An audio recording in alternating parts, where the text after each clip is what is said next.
나는 윤 대통령 원래 편이 아닙니다. 그걸 미리 전제를 하고 얘기합니다. 내가 얼마나 비판을 많이 했는데. 예, 그런데 결국은 윤 대통령 편이에요. 그럴 수밖에 없지. 지금은 윤 피의자 피해자. 현직에 있는 대한민국 국가 원수를 수갑을 채워서 끌고 나오는 것이 과연 우리나라 국격을 회복을 한다? 이 시각의 차이는요. 전 변호사님 누가 국가 원수입니까? 잠깐만요. 지금은 직무가 정지된 대역죄인으로 지금 되어 있는 거고 나라의 불안정을 가장 많이 초래하고 있는 저는- 장본인이 윤석열 피의자 아닙니까?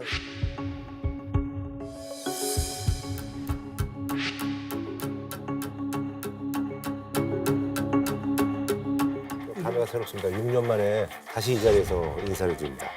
정말 그 어느 때보다도 정치 보수의 얘기가 좀 필요한 시점이 아닌가 싶습니다. 하이브리드 정치 토크쇼의 원조, 레전드라고 저희가 감히 말씀드리는데요. 특집 설전 시작하도록 하겠습니다. 반갑습니다.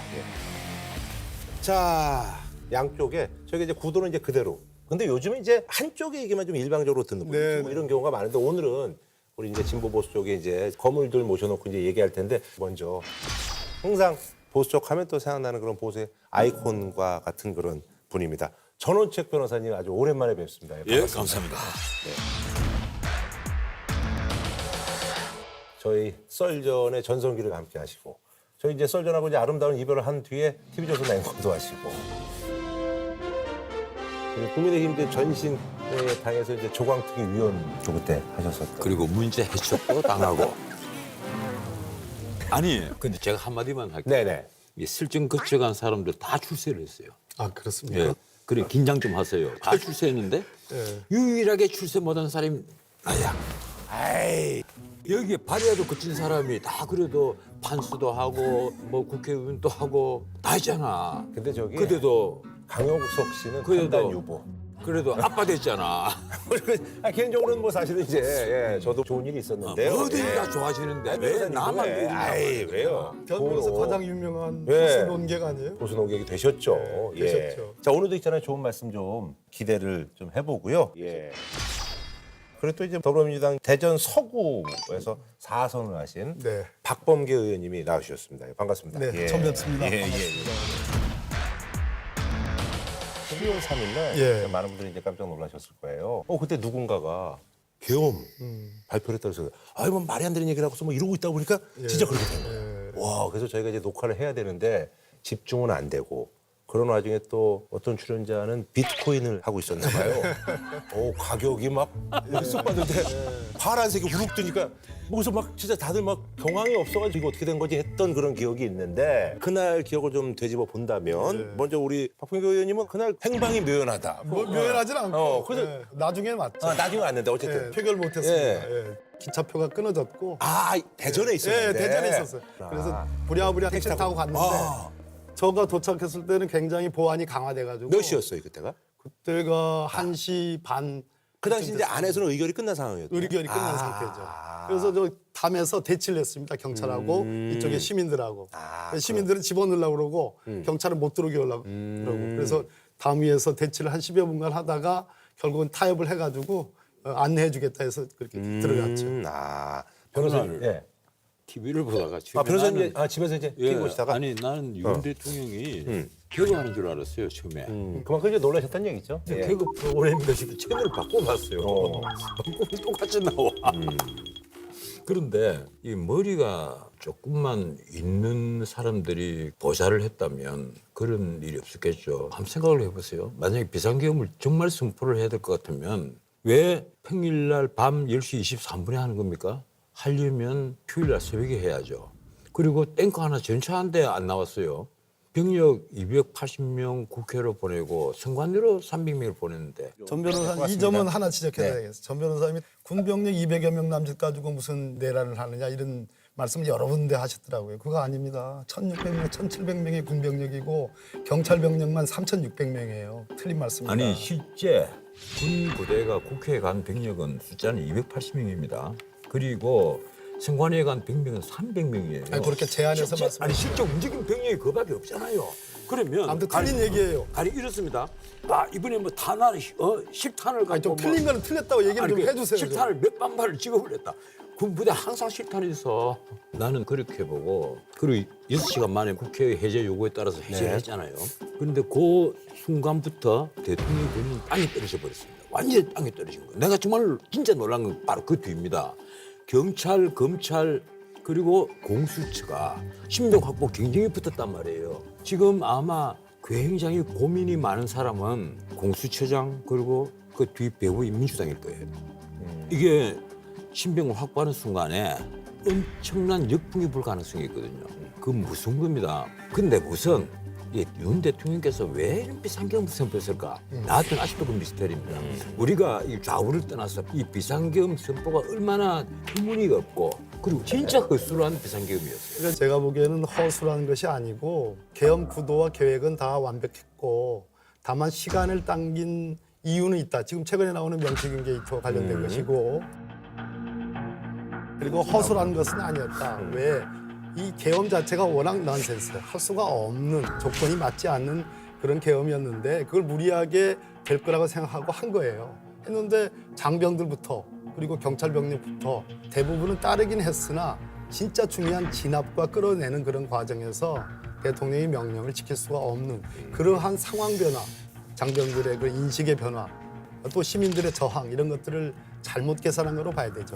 해프닝으로 가면 안 된다 이런 말씀. 예, 알겠습니다. 투항이라고 하면 마치 그쪽이 뭐 거의 점령군이라는 얘기 아니야 지금. 아무튼 사표를 냈어요. 이쪽의 표현이니까. 아 이쪽의 그렇더라도 표현이잖아요. 예. 포로가 되기 위해서 끌려갔다는 거 아니에요. 그러니까 이제 우리 경호처의 윤석열 피의자를 지키고 있는 경호처의 지금 김성훈 차장 그리고 이광호 본부장 뭐 이런 사람들이 이제 강성파라고 하는데 그다음에 이광호 그 입틀막의 당사자입니다 이 양반이 카이스트에서 카이스트 대학원생에서 그 했던 그 사진 유명한 사람인데 이 사람에 대해서 3차 소환을 했으니까 이것도 응하지 않으면 바로 체포영장을 신청할 가능성이 높다.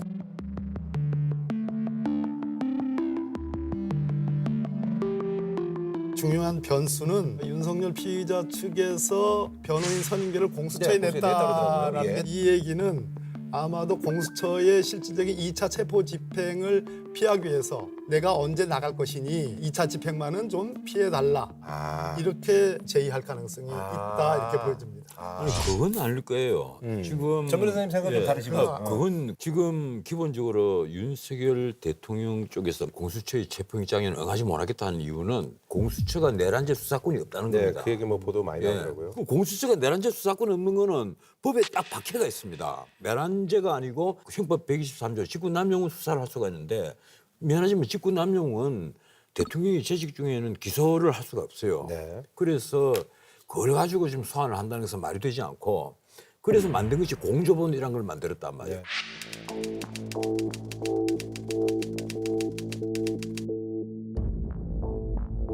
근데 공조본을 무슨 근거로 만드느냐는 거예요. 내 말은. 그리고 이번에 나온 얘기가 그거 아니에요. 서울중앙지방법원에 영장을 청구했는데 남모 부장판사가 그 영장을 기각했다. 이런 제보가 있단 말이에요. 가짜뉴스. 아니 그 가짜 뉴스가 아니고 서울중앙지방법원에서는 우리가 거기에 대해서는 말씀을 드릴 수 없다. 요까지 얘기를 한 거예요. 만약에 그게 가짜 뉴스 같으면 서울중앙지방법원 공보관이 얘기를 했겠죠. 그건 가짜 뉴스다 이렇게 얘기를 했겠죠. 그렇게 안 하죠. 서부지법에서 이제 영장 발부를 했다는 얘기예요. 그리고 아닌 서울지방법원을 것도 했단 말이에요. 그런데 우리는 공수장 얘기했죠. 가짜 서부지법에 뉴스예요. 청구한 체포영장이 처음이다. 설마 자, 그걸로 이차 자기 영- 목을 걸겠어요. 아니 하필이면 서부법원에 이 사건에 대해서 영장을 발부한 판사는 우리 법 연구 출신이에요. 그래서 쇼핑한 거 아니냐 이런 말이 나왔단 말이에요. 그런 얘기가 있다. 예, 그 국민의힘에서는 그걸 공개를 하겠다는 거예요. 정확한 제보 예, 내용을 공개하시- 예, 공개를 하겠다는 거고. 근데 제가 좀 하여튼 반론을 추가로 말씀드리면 지금 서울중앙지법에 체포영장 청구했다가 빠꾸 맞았는데 빠꾸 저 기각 맞았는데 윤석열 빠꾸가 아니고. 기각 맞았는데 서부지법에 2차 재청구하면서 발부받은 걸 속이고 있다라고 한다면 그러면 오동훈 공수처장이 목이 10개가 있어도 그거는 감당할 수가 없는 거예요. 자, 고의약, 잠깐만, 고의약성 잠깐만. 분명히 합시다. 고의약성은 그때는 목이 10개라도 감당 못한다. 요것만 끝내. 예. 그래서 저는 그 오동훈 처장이 윤석열 피의자에 대한 체포영장을 처음으로 청구한 데는 서부지법이고 서부지법에서 영장이 나왔다. 두 번째, 그것에 대해서 윤석열 측에서 이의 신청을 했는데 다른 재판부입니다. 서부지법의 합의재판부, 판사 3명인 재판부에서 이의 신청하는 것마다 족족 니네들이 잘못됐다. 윤석열 피의자가 주장하는 거는 다 잘못해서 말이 안 된다.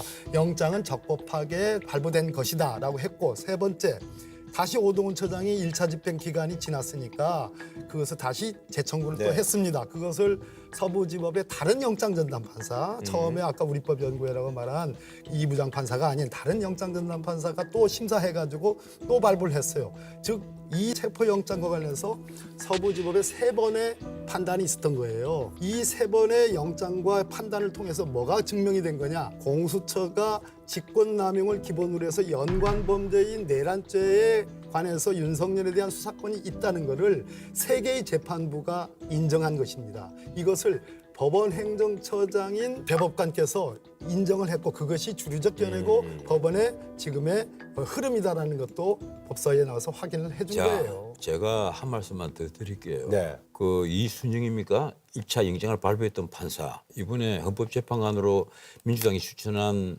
마은혁 부장, 네. 마은혁 부장 판사는 아직도 이제 임명이 안 임명이 됐습니다. 안 됐죠. 이런 분들이 다 이념 성향의 판사 서클에 들어가 있었던 분들이란 말이에요. 아니요, 그건 아니, 잠깐만 제가 얘기를 하는데 예, 예, 말씀하시는데 그거는 뭐 그냥 아니라고만 제가 고개를 절라고 그랬는데 입에서 자꾸 아니요, 그거 아니라고 그 정도 사투리가 자꾸 나오네요, 진짜. 말씀하시니까 그럼 리액션만 하세요. 그럼. 예.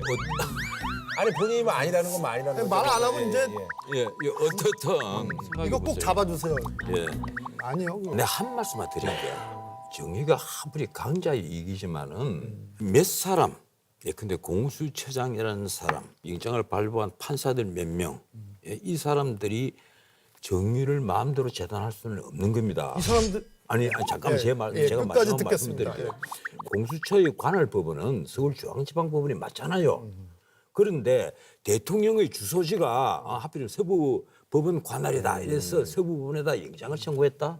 지나가는 개가 웃을 일입니다. 이게 말이 안 되는 얘기예요. 우리 개가 자주 웃어요. 실제로 웃는다고. 진짜 웃는다니까. 지나가는 개가 진짜 웃어요. 농담이 아니에요. 아니, 그건 이게. 선배님을 보고 웃는 거지. 그래, 아니 사람이 왜 웃겠어. 정의를 몇 사람이 왜곡을 해? 아니, 그렇지 않아요. 다른 분도 아니고 전원책. 왜 전원책으로? 아니 저는 척 해도 괜찮아요. 저는 참 좋다. 전원책이 아니라 전원책. 좋습니다. 전원책 좋아. 예, 전원책 변호사님의 이렇게 말씀하신 것처럼 수사권에 대한 논쟁이 아직도 있고 예. 수사권이 없다라고 주장하시는 아주 소수설이 있음에도 불구하고 윤석열 피의자 측에서 공수처에 선임결을 냈다는 것은 이제는 수사권을 부정하는 걸로는 대항하기가 쉽지 않다라는 것을 현실을 받아들인 거다. 그렇기 그게 때문에 아니죠. 그런 식으로 저는 그렇게 보는 겁니다. 예. 나는 그래서- 그렇게 본다고 얘기를 먼저 하세요. 예, 저는 그렇게 보는 겁니다. 아, 그럼 저는 그렇게 봅니다지. 그럼 뭐 전원책 변호사님은 그렇게 볼 거라고 제가 얘기를 할 것이겠습니다. 아니 내가 미리 하나 말씀드리는데 아니, 나는 윤 대통령 원래 편이 아닙니다. 그걸 미리 전제를 하고 예, 얘기하더라고요. 내가 얼마나 비판을 많이 했는데. 예, 그런데 결국은 윤 대통령 편이에요.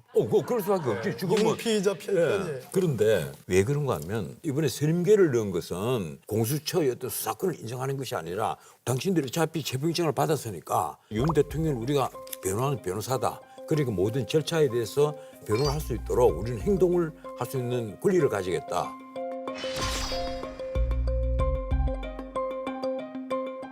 특검으로 절충을 하자 하는 식의 논조들이 나왔습니다. 최상목 대행이 이제 이미 조건을 제안을 했고 서로 파국을 막자라는 그런 얘기예요. 특검에서 합의를 하자는 거예요. 솔직한 말을 하면 지금 국수본에서는 그러잖아요.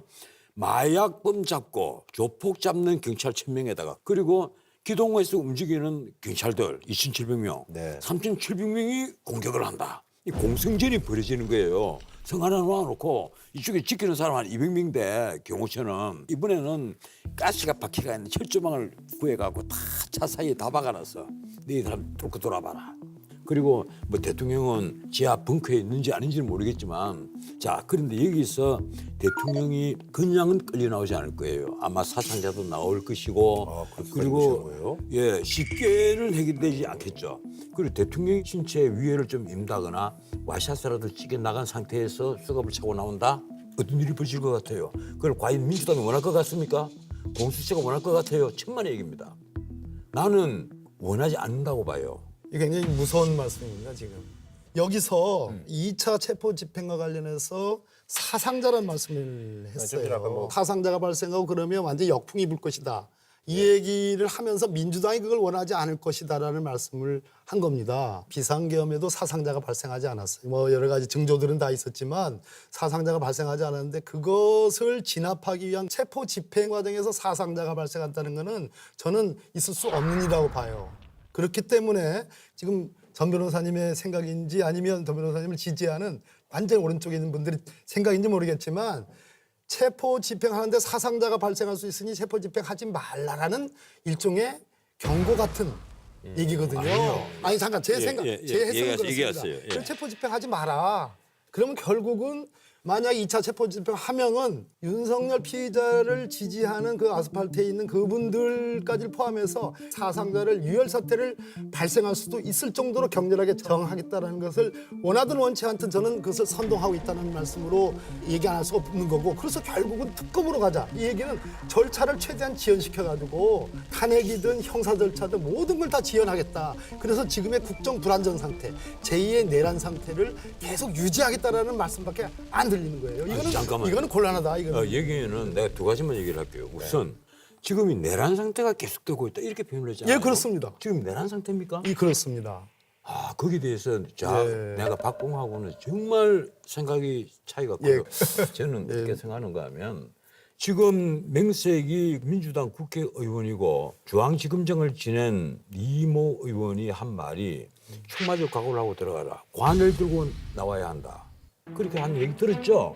예, 뭐저제 그게 뭘 의미하는 겁니까? 관 들고 나와라. 그 무슨 살인 교사한 거예요? 그러면 그걸 듣고도 민주당에서 그래서는 안 돼. 지나치다. 그 징계해야 돼. 이 말을 하는 국회의원들 지금 아무도 없습니다. 그 어떻게 된 겁니까? 그리고 오늘 박지원 의원이 수갑을 채워서 끌고 나와야만 우리나라 국격이 회복한다.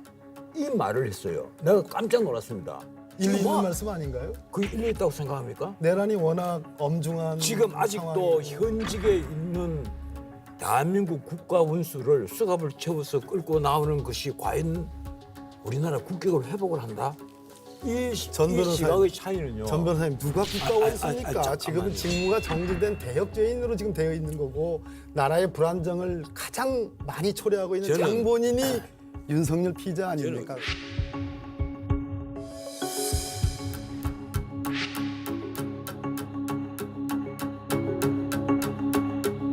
이런 상태를 늘 이제 트레이너보다 무저리지 다수의 폭정. 그걸 이 조금 더 가면요. 오토크라시 오브 무저리티입니다. 다수의 전제.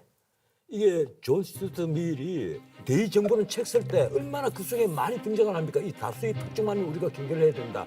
국회에서 다수를 증명했다는 것만으로 모든 것을 전횡한다. 그것은 민주주의가 최악의 경우에 빠지는 거다. 왕정보다도 못하게 된다. 나는 지금 민주당이 22대 국회 들어와서 한 거라 보세요. 특검 탄핵, 특검 탄핵, 특검 탄핵. 자기를 수사한 검사까지 탄핵을 해. 이걸 우리가 어떻게 이해를 해야 됩니까? 그것이 윤석열 피의자의 소위 내란죄를 글쎄, 일으킨 잠깐 한마디만 더 할게요. 동기죠. 한마디만 더 거기에 동조하시는 거는 아니 저는 동조 안 합니다. 동조를 안 그것이 하니까 내가 윤석열의 주장이고 논리였습니다. 그래서 군경력을 1,600명, 경찰병력을 3,700명을 동원해가지고 총을 들고 52,000발의 실탄을 가지고 그래 내가- 국회로 쳐들어가고 제가- 중앙선관위로 쳐들어가야 되는 것이 마땅합니까 그게? 제가 늘 하는 그런다고 그래서 이랬어 이게 난 그런 얘기를 했어. 이번에 윤 대통령이 비상계엄 선포를 한 걸 두고 군의 병력을 움직인다는 것이 무엇인지를 잘 모르는 거예요. 일단 이런 생각을 하는데 뭐 경우가 어떻든 그 이재명 대표가 지휘를 하고 있는 민주당이 탄핵을 29번 했고 그리고 13번이 탄핵 소추가 통과가 돼서 헌법재판소에 계류가 됐습니다. 그런데도 그걸 다수의 폭정, 다수의 전제가 아니라고 우리가 얘기를 하는 겁니까? 그건 아니잖아요. 내란죄 빠진 탄핵소추 안고 없는 찐빵이라고 저희가 정해봤는데 이제 어쨌든 간에 이런 논란이 사실 어느 정도 이제 예상이 됐을 거잖아요. 네네네. 그럼에도 불구하고 어쨌든 탄핵소추 사유에서 내란죄를 뺀 거잖아요. 이제 그렇게 이제 보도를 많이 내란 하는데. 행위는 있으나 내란죄는 뺐지. 예. 자, 이런 일이 왜 벌어졌느냐? 왜 내란죄를 뺀다고 그러겠어요? 이유는 딱 하나입니다. 이재명 대표가 공직선거법 위반 1심 선고를 마치고 2심 진행 네. 중이잖아요. 그게 이제 633 문칙에 633, 의해서 2월 14일까지는 2심 선고가 나올 것이다. 네. 그리고 5월 14일까지는 대부분 선고가 나올 거다. 자, 그렇다면 지금 이재명 대표로서는 시간 싸움이에요. 자기의 공직선거법 위반 대법원 선고가 나오기 전에 윤 대통령이 파면이 되고 그리고 2달 뒤에 조기 대선이 이루어져야만 나에게 기회가 있다. 이거란 말이에요. 아니에요. 정말 아니에요. 이재명 대표에 대한 공선법, 공직선거법 위반 사건은 이달 23일에 변론기일이 잡혔습니다. 이 탄핵 심판과 별개로 공선법이 이렇게 뭐 엿가락 늘어지듯이 지연된다면 우리 전 변호사님 말씀이 일등 뭐 맞는 면도 있겠습니다. 그러나 공선법 위반 사건이 1월 23일로 잠깐만요. 그럼 기록 접수 통지 보낸 걸 왜 안 받았습니까? 변론기일이 정해졌기 때문에 그거 지연을 위해서 그래서 그 이재명을 위한 지금 뭐 변경이라 지금 저 헌법재판소에 그 한다는 거는 예. 정말 그런 좀 말씀도 안 되는 얘기고. 자, 근데 아니 요것만 좀 여쭤보려고. 그러면 이렇게까지 국민의힘에서 이거를 확대하고 부각시킬 줄 몰랐던 거예요? 아니면은 뭐 이런 걸 예상을 했음에도 불구하고 어쨌든 탄핵을 좀 빨리 진행시키기 위해서 이렇게 뺀 거예요? 어떤 거예요? 예상을 못했다는 것보다도 네. 이 지금 벌어지는 이 장면이 박근혜 대통령 탄핵 때와 똑같습니다. 장면이. 그래서 제가 여기에 이제 이게 박근혜 대통령 탄핵 결정문이에요. 네. 여기에 뭐라고 돼 있느냐? 소위 뇌물죄, 강요죄와 관련해서 법원에서 유죄 판단이 나왔다고 안 돼 있어요. 뇌물죄 나중에 공소장에 받았어요. 예. 자, 공소장에 그렇게 기재되어 있을 뿐이다라는 기재가 되어 있습니다. 무슨 얘기냐? 예. 미르재단, K스포츠재단 기억나시죠? 네네 기억납니다. 최순실 기억나시죠? 네, 다 기억나요. 딸 정유라 기억나시죠? 결국은 그것을 다 특가법 뇌물수수죄와 강요죄로 그 당시 탄핵 소추를 받아서 헌법재판소에 보냈습니다. 네. 보냈더니 헌법재판소에서 아까 말씀하신 것처럼 5가지 헌법 위반 사유와 8가지 형법 위반 네. 사례를 이렇게 정했어요.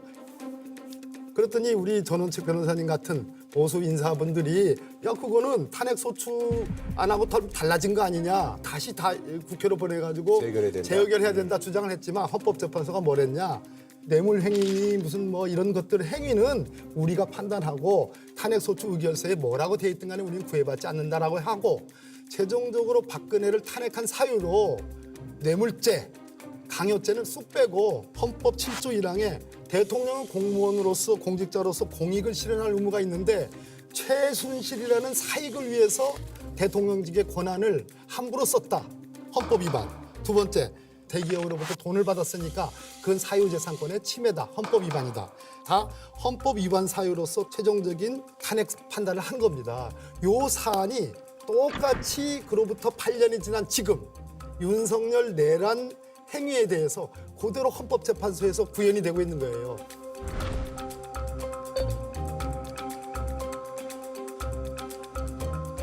결론적으로 얘기하면 우리는 그렇게 생각합니다. 탄핵이 될는지 안 될는지 모르겠지만 적어도 국가를 위해서 빨리 진행해야 되겠다라는 그런 공감대 속에서 나온 거지 그 이상도 이하도 아니다라고 생각하시면 되겠습니다. 제가 그 말씀 중에 하나만 좀 탄핵을 하자면 박근혜 대통령 저를 탄핵하지는 마시고. 아니 그 말씀을 탄핵을 하자면 예. 반론을 제기한다면 박근혜 대통령의 뇌물 문제는요. K스포츠 미르는 나중에 무죄 받았습니다. 뭐 아시잖아요. 무죄 받았고 다만 삼성전자가 승마협회 회장사였는데 국가대표인 정유라에게 훈련용 말을 제공을 했거든요. 그것이 박 대통령에 대한 뇌물이다. 그 구조를 짜려고 하니까 박 대통령과 최순실은 경제 공동체다. 최순실이 받은 것도 아니에요. 이게 정유라에게 제공된 말이란 말이에요. 정유라 그때 승인이었습니다. 그런데도 그걸 나중에 김민수 대법원이 끝까지 뇌물로 판단을 해버린 거예요. 나는 이 판결은 언젠가는 다시 평생에 올라가서 만신창이가 될 것이라고 믿는 사람입니다.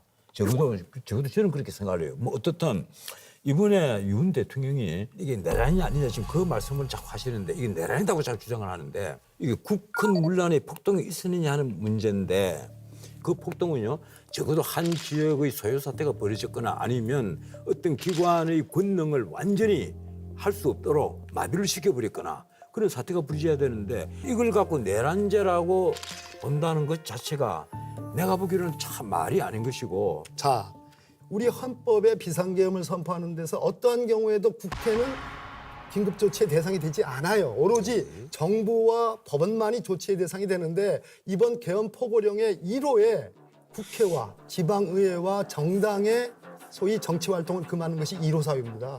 이것 자체가 알고 내란죄예요. 비상계엄을 할 수가 없는 헌법을 위반한 딱 떨어지는 행위예요. 두 번째, 헌법재판소가 제일 먼저 이 피청구인 윤석열 측에 제일 먼저 요구한 것이 국무회의에 회의록을 달라, 부설했는지 여부를 알려달라. 이거 지금까지 내지 않고 있고 알려주고 있지 않아요.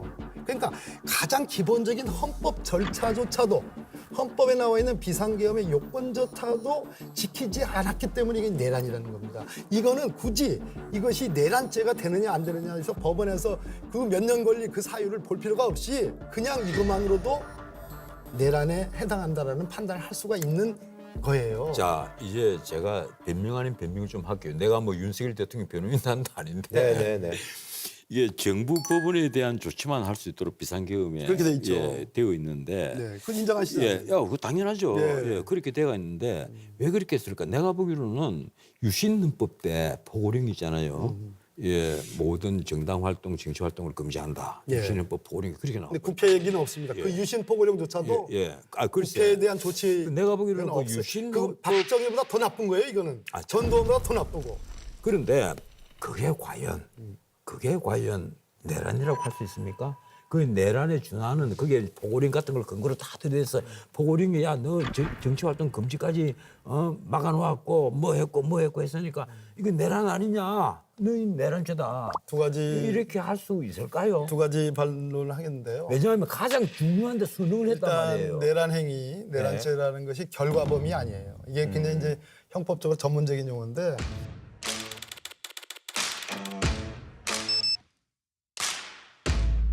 결과범이라는 것은 소위 말해서 내란이 성공해가지고 과거 12.12 군사쿠데타, 5.17 비상계엄 확대를 통해서 전두환, 노태우가 계속해서 집권을 했지 않습니까? 소위 말해서 성공한 쿠데타라고 얘기하는 거예요. 네네네. 그래서 그 당시에 법원이나 헌법재판소가 그것을 단죄하기가 어려워요. 그래서 근데 세상이 바뀐 뒤에 민주화가 진행되고 나서 새로운 대법원이 그 부분에 대해서 그것은 분명한 내란 행위였고 잘못한 것이다. 내란죄에 해당한다라고 판단을 한 겁니다. 결론적으로 무슨 얘기냐 하면 윤석열의 이 내란 행위가 지금 전원책 변호사님이 철저히 위험하지 않았다라는 말씀 지금 하시는 것 같아요. 아니 잠깐만. 실제는 그겁니다. 헌법을 수능했다는 거예요. 잠깐. 그러니까 헌법이 수능했다니까 계엄 해제를 하지 않았느냐 이 말씀을 하는 거예요. 그러나 내란범이라는 것은 결과범이 아니다. 성공하지 못하더라도 그 성공하지 못한 이유는 여러 가지 이유가 있습니다. 우리 전 변호사님처럼 미숙해서 그랬다는 썰도 있지만 우리 국민의 성숙도, 우리 군 경찰의 성숙도가 용납하기에는 너무 성숙돼 있다라는 중요한 이유. 두 번째, 유혈 사태가 일어나지 않았으니까 문제가 안 된다고 하지만 실제로 계엄에 성공했더라면 여러 가지 어마어마한 유혈 사태를 넘어서 국회의원들을 체포하고 중앙선거관리위원장을 케이블 타이 같은 걸로 묶어서 복면을 씌워가지고 연행하고 그 뒤에 벌어졌을 일들이 다 있었다는 겁니다. 잠깐, 근데 그런 일들이 잠깐, 요즘은 정말 중요한 데는 한 말씀만 딱 드리고 그런 일들이 한 말씀만 딱 드리고 방금 뭐 누굴 체포하고 묶어서 끌고 나온다 이 얘기 많이 나왔어요. 그런데 거기에 대해서 윤 대통령이 뭐라고 얘기합니까? 나는 체포의 채자도 끄집어내지 않았다. 그걸 믿어요? 아니 잠깐만요. 그러면 누구의 진술이 오염이 돼가 있느냐? 내가 보기로는 특수전 사령관 곽종근 특수. 제가 양심 고백을 받은 사람입니다. 곽종근의 진술이 난 오염이 돼갔다고 봐요. 왜 그런가 하면 국회의원들 김병주도 있고 뭐 다 있더라고. 국회의원들 사이에서 이래갖고 울먹이면서 하는 진술. 그 진술이 오염이 돼 있지 않다고 봅니까? 변호사님 내가 그래서 정말 내가 화가 나서 내가 그날 술 한잔 먹고 별타령을 불렀어. 별타령 별타령이요? 부르신 이유는 그냥 속상해서? 하도 화가 났어요. 이 세상에 군대가 얼마나 썩었으면 이렇게 똥빌들이 그래서 별타령 부른 거예요? 세리스타하고 그리고 육군 참모총장 얼마나 억울해요. 제가 곽종근 사령관하고 일면식이라도 있는 사람이면 제 이름을 갑니다.